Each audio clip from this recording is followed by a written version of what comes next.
All right, well, welcome to the last stop. Y'all made it. My name is Bob Scott.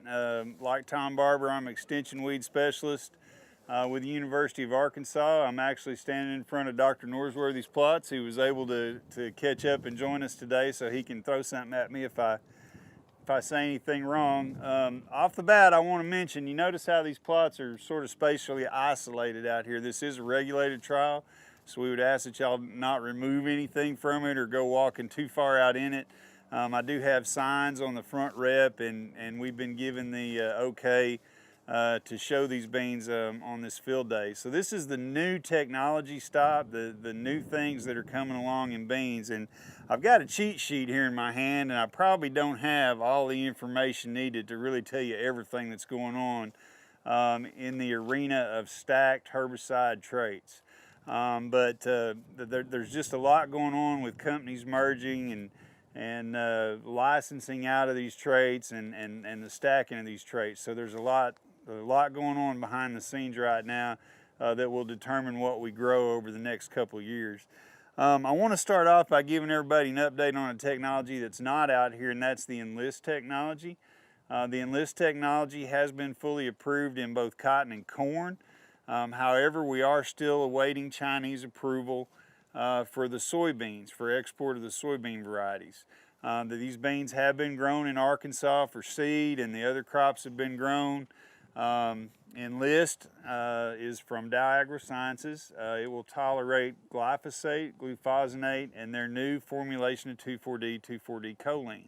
We've had really good results with this technology. It is a lower, reduced volatility, probably the lowest volatility. It is the lowest volatility 2,4-D that I've ever looked at. And we've had good results with it so far on pigweed control. It fits good into a resistance management plan because of the ability to also use Liberty herbicide on it. And if you think about having buffers like we do with the dicamba tolerant beans, you know, in cotton they're able to go back and use Liberty in those buffers, but we don't have anything in soybeans. And so with this option, we do have something in soybeans. I'm about to show you some new technology that's going to also help out with that. I do have hopes that China will maybe speed up their approval process for the E3 trait or the Enlist trait, and the reason I have that is because I understand that Syngenta just licensed this trait from Dow to include in their breeding program, and for those of you that don't know, Syngenta is owned by the Chinese government. So we'll see what happens with how much faster that maybe moves along. You can't make this stuff up, okay? This is real. Syngenta and Bayer have also got new herbicide-tolerant traits. I've got them at Newport. They are also in the regulated stage right now, but it's a HPPD-tolerant trait. An example of HPPD chemistry would be Callisto that some of you might be familiar with. With Bayer, it's going to be Balance and Balance Bean. These technologies have looked really good. We've seen them stacked with various other herbicide tolerant traits.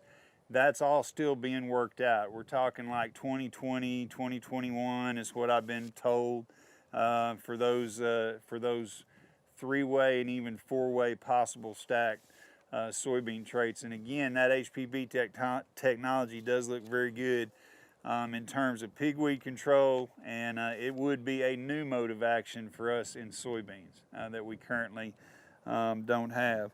I think that pretty much covered what I was going to say about the stuff that we don't have represented out here.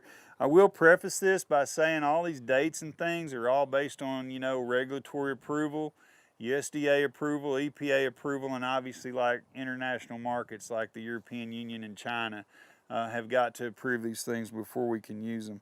Also, I'll mention for the first time in a long time, there's some talk in the companies about some new active ingredients, some new modes of action that are coming down the pipeline. I haven't been able to stand up here and really say that without any certainty in a long time. So it's exciting to know that there's at least a couple of companies out there that possibly have new AIs that presumably would be for any soybean or any rice or corn.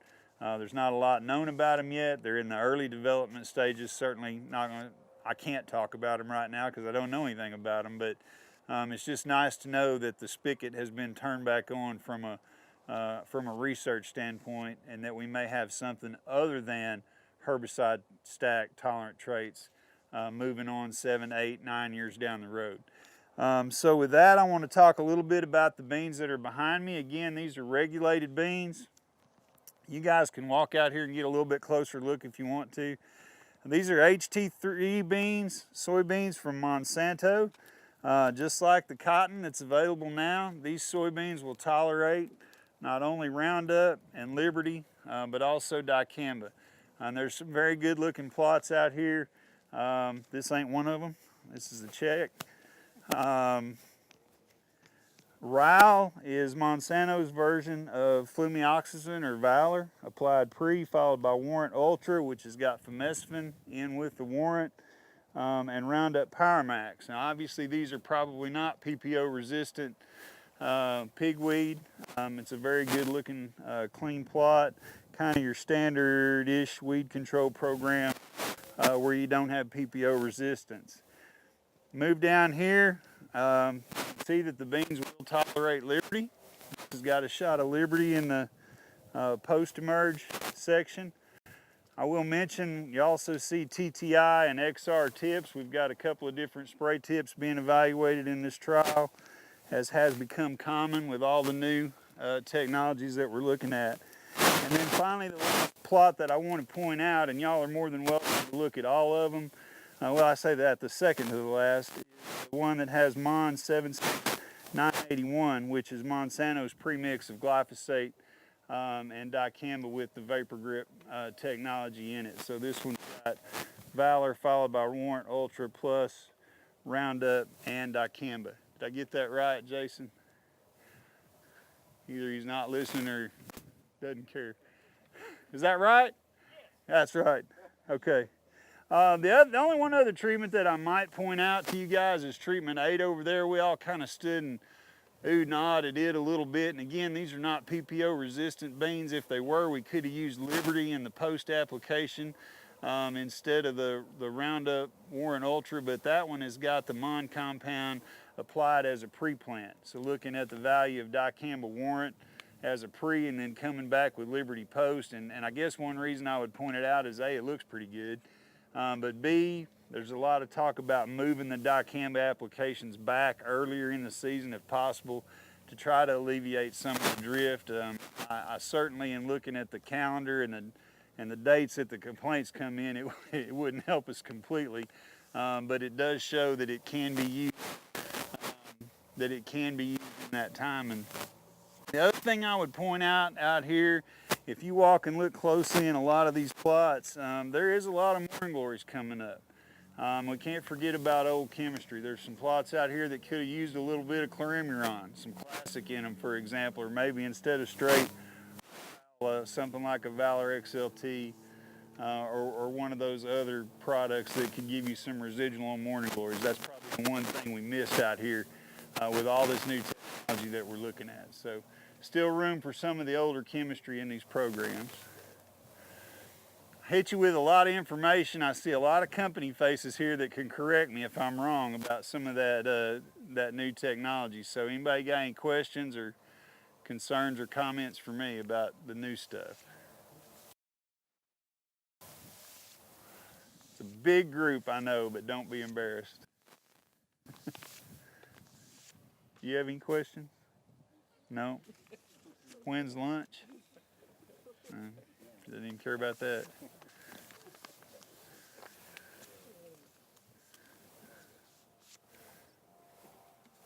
Well, folks, if there's no questions, I'm pretty much finished. From here, I think we go to whatever lunch is. Thank y'all.